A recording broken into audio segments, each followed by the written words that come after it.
Di mana titik tidak masuk akalnya? Di mana titik tidak masuk akalnya? Aksara film passwordnya. Bapak saya meninggal. Pada suatu malam, karena kebetulan judi ayam udah digerebek oleh pasukan Ladusing meskipun berujung terkena tembakan. Waduh, baru mulai ini mulut udah ke pinggir jurang aja anjing. Terdapat sebuah perkumpulan penjudai kartu yang kala itu Dani kalah ngejudai sampai teman-temannya mengkeroyoknya akibat kagak terima kalah. Namun tiba-tiba datanglah babang-babang yang memberikan solusi. Lo harus terima dong kekalahan lo. Kalau mau duit lo balik, yang main lagi aja. Nah ini nih konsep pemikiran penjudai. Kalau kalah main lagi berharap balik modal tahu-taunya malah memancing keinginan bundir. Karena tak punya uang, kini Dani pun pulang dan gelisah mau nyari uang pakai depo kagak ada, sedangkan pekerjaan pun juga kagak ada. Alhasil ia pun ingat jika pernah ditawarin gade sertifikat rumah, sehingga malam itu juga Dani mengkomeng acak-adulkan kamar emaknya untuk mencari sertifikat rumah. Ibu nggak usah pedulin aku. Ibu tidur lagi aja. Nah, emaknya yang bangun, ia pun bagong melihat anak begundalnya ingin menggadaikan sertifikat rumah, apalagi tahu uangnya akan dipakai ngejudai. Alhasil keluarlah kata-kata yang sangat cocok diberikan untuk kalian yang suka reban santuy dan sedikit nendang pintu jika ingin cuan. Ibu gak mau punya anak yang gak ada gunanya kayak kamu. Itu dia. Mendengar itu, tentunya Dani langsung menyemek-down emaknya ke kasur sebelum akhirnya kembali mengereok di luar rumah. Namun Dani teringat akan kata-kata temannya yang pernah melakukan perdagangan bocil kematian. Karena kata temannya ia memiliki sindikat bagi siapapun yang bisa memberikan mereka anak kecil untuk dipekerjakan di luar negeri dan uangnya begitu lumayan gacor. Anjing, gua tebak ini para bocil kematian dikirim ke Kamboja.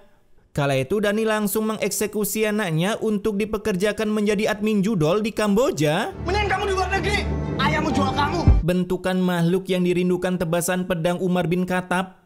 Mendengar teriakan cucunya, Sima kembali bangkit dari mati surinya dan langsung melindungi cucu satu-satunya dengan seluruh mana yang tersisa. Bahkan Sima berhasil membangkitkan mode kematian dengan membawa tongkat sakral yang membuat kita ketar-ketir jika pulang malam sewaktu kecil.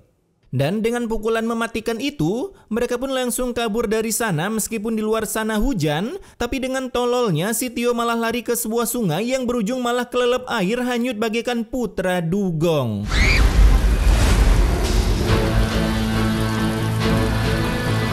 Selain anak yang hanyut, Dani pun mendorong emaknya sampai bergelantungan seperti si panse di jurang yang membuat Simak langsung mengeluarkan sumpahnya. Kamu tidak akan pernah hidup bahagia dan tenang. Yang membuat Dani auto ketar-ketir karena surprise.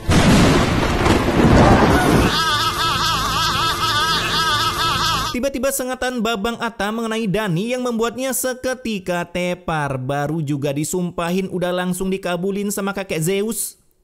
Nah, karena tembakan petir kemarin, istri Dani bernama Sri langsung pulang dari Malaysia dan tanpa menyanyikan lagu Harimau Melaya, si Sri langsung datang ke rumah sakit untuk menjenguk suaminya. Di sana dengan penuh tato petir yang menandakan Dani pernah dilok oleh Ulti Eudora, istrinya pun berusaha membangunkan Dani yang koma, padahal,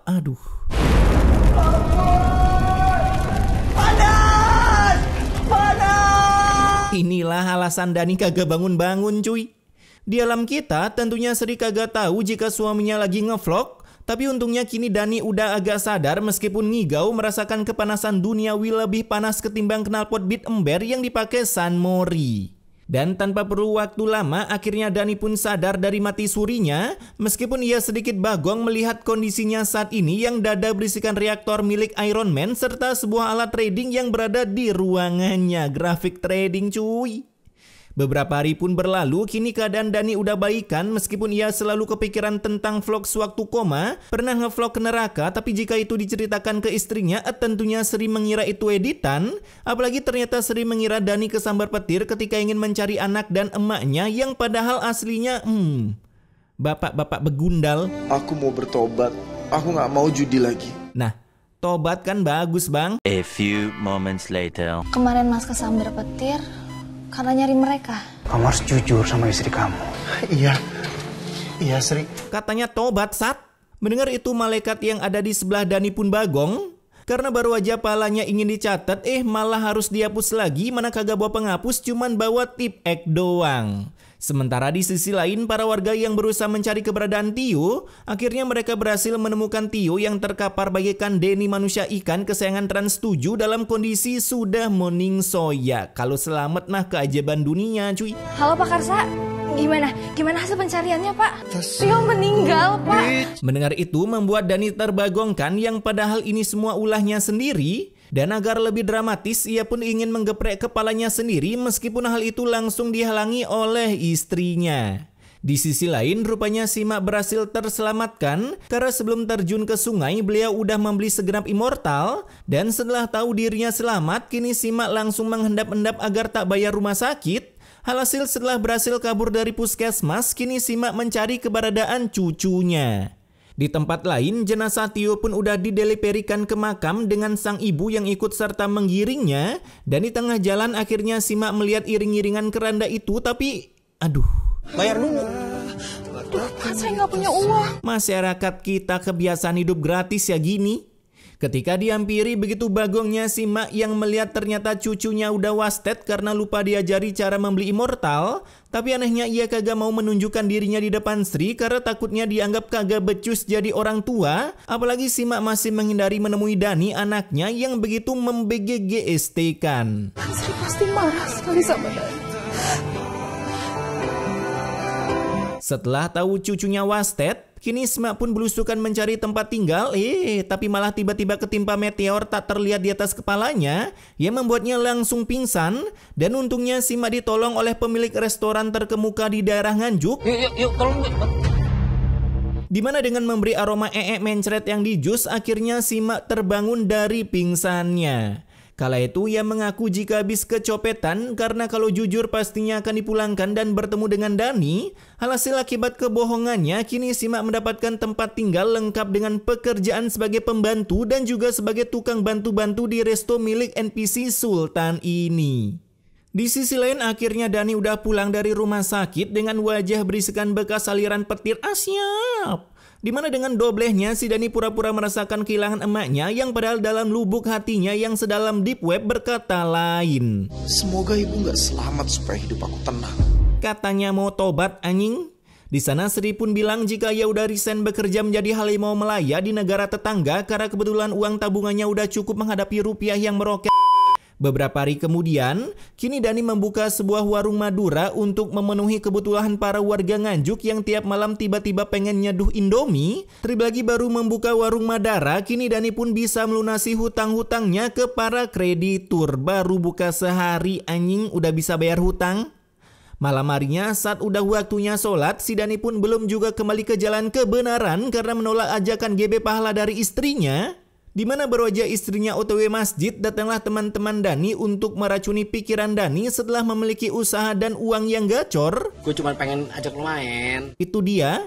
Dan meskipun awalnya Dani menolak dengan alasan udah tobat, para barudak BGGST ini kembali mencoba membujuknya dengan iming-iming kegacoran yang luar biasa. Siapa tahu aja lo menang. Menang banyak. Kalau kalian nggak mau beli apa-apa, mendingan kalian pergi dari sini. Malam harinya karena pendapatan begitu gacor, Dani pun full senyum meskipun di belakangnya muncul penampakan seorang malaikat yang mencoba menyuruh Dani untuk berbagi sedekah seperti Willy Sublim meskipun hadiahnya bukan iPhone. Namun baru aja bahagia, kini sebuah tragedi pun terjadi di mana tiba-tiba warung Madura milik Dani terkena katon milik Madara sampai membuatnya menyala bangku. Bahkan yang lebih menyakitkan lagi, si Sri harus terkurung di dalam terbakar seperti orang lagi di aben. Ya elah, baru juga gacor sekarang malah menduda. Tragedi ini tentunya membuat Dani kehilangan istrinya, tapi besoknya saat di pemakaman rupanya Begundal Babang ini yang udah membakar warung Dani sampai melenyapkan istrinya. Tapi tiba-tiba Dani teringat akan sumpah ibunya yang menyumpahinya untuk kagak akan pernah bisa bahagia. Sumpah emak emang manjur cuy, tapi kenapa kagak nyumpahin kita biar sukses saja cuy? Karena teringat sumpah emaknya, kini Dani pun menjelma menjadi si baik hati dan rajin GB pahala dengan datang ke masjid karena ia benar-benar udah tobat. Apalagi selain tobat, kini Dani pun menyumbangkan secercah cuannya untuk pasukan bocil FF yang berada di panti asuhan. Nah, ini baru tobat asli cuy. Setelah berbagi sedekah, Dani pun lupa menyisihkan uangnya untuk kebutuhan hidupnya sendiri. Dan kini ia pun mulai mengusap-usap daki di kepalanya karena stres. Tapi baru aja berpikir tutorial punya uang secara instan bukan login judol apalagi pinjol, melainkan mengambil sebuah sertifikat rumahnya untuk digadekan. Katanya udah tobat, Sat. Tanpa perlu basa-basi, Dani langsung datang ke seorang juragan begunal ini untuk menggadai sertifikatnya. Namun perjalanan pulangnya, lagi-lagi teman Dani mencoba membujuk Dani untuk join ke circle penjudaian mereka. Semua yang kamu lakukan akan sia-sia. Dan meskipun Dani udah disarankan jangan kepancing nasihat temannya yang katanya dengan judai bisa melipat gandakan uang, dengan gobloknya si Babang malah kembali kumat dengan memakai uang hasil gade sertifikat itu untuk ngejudai. Gampang banget goyah imannya anjing. Yang dimana baru aja join kembali berjudai, temannya menyuruh melakukan all in agar menang banyak dan Gua pasang semuanya 100 juta. Beginilah guys, asutan admin judol offline emang kuat banget. Dan baru aja deal, Gua menang. anjas 100 juta pun sold out dalam sekejap. Udah tahu disumpahin emak kagak bakal pernah bahagia, malah masang langsung all in. Setelah sadar jika ini semua mungkin ulah sumpah emaknya, kini Dani kembali kumat dengan bergebe pahala berharap dosa-dosanya hilang. Tapi yang namanya nasi udah jadi bubur gudang garam, besoknya si Dani didatangi oleh juragan tempat Dani minjem uang. Karena ia udah tahu jika Dani kalah ngejudai, jadi kagak mungkin bisa melunasi hutangnya. Hasil hari itu juga Dani dikik dari rumahnya tanpa membawa segelintir pakaian karena gade kemarin udah termasuk pakaian dan juga sempaknya. Nah, di jalan Dani pun mendengar percakapan dua orang minion yang bilang jika si juragan udah bekerja sama dengan teman Dani untuk membuat Dani miscuen pakai cara main judol. Sehingga mendengar itu Dani kembali balik ke rumahnya untuk memberikan satu pukulan meskipun dibayar dengan pukulan bertubi-tubi oleh anak buah si juragan yang ujung-ujungnya lagi-lagi harus surrender. Lagian baku hantam sendirian udah tahu ramian, minimal bawa kawan dari PS1. Di tengah menjadi gelandangan, Dani pun mendapatkan kerjaan sebagai builder tukang angkat barang. Tapi baru aja bekerja beberapa detik, dua orang anggota ormas tanpa seragam pun datang. Kebetulan seragamnya lagi dicuci, klunya tentara rasa jeruk. Cuaks! Dimana karena Dani dianggap ngambil wilayahnya, dua preman ini langsung memalak Dani ketika mendapatkan bayaran serta memberikan hadiah berupa bogeman maut. Sumpah, emak lu bener-bener manjur banget bang sumpahnya.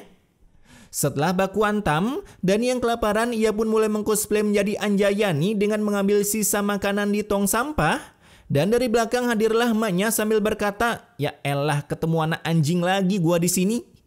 Kala itu saat tahu emaknya ada di sana, Dani langsung melakukan sujud syukur karena saking kena mentalnya tiap hari selalu kena musibah atas sumpah emaknya. Hasil emaknya yang mengira anaknya udah tobat, akhirnya ia mencabut kutukan terlarang untuk anaknya setelah mengetahui sumpah asal-asalannya malah manjur.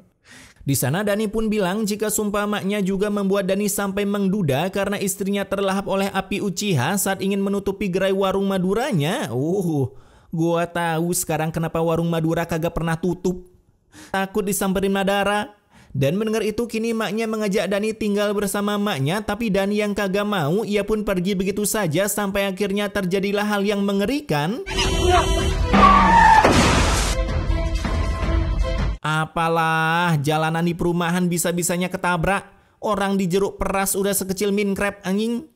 Karena tragedi ini, Dani langsung ditransfer ke rumah sakit dan saat dokter tidak kematian keluar. Gimana anak saya, Dok? Alhamdulillah, putra ibu selamat. Anjay, baru kali ini gue dengar kata selamat. Minusnya kaki Dani pun harus dioperasi dan untung si pelaku mau memberikan dana operasinya dan beberapa jam kemudian, akhirnya operasi Dani pun berjalan 100% real tanpa bug sama sekali. Dan ketika Dani sadar, ia pun membuka selimut di kasur dan surprise, Kaki kiriku. ternyata operasi yang dimaksud adalah pemotongan kaki yang ternyata membuat Dani ketar-ketir. Padahal udah tobat di depan emaknya, ternyata sumpahnya masih menempel. Setelah Dani dibius dan sadar kembali, kini Dani pun bisa mengontrol emosinya karena meskipun udah terkena dark system, ketika Dani udah pulang dari rumah sakit, kini ia memiliki pekerjaan baru sebagai penjual gorengan. Dan akhirnya film ini pun ditutup dengan Dani yang gacor berjualan gorengan meskipun kegacorannya tak seperti saat membuka warung Madura. Tamat.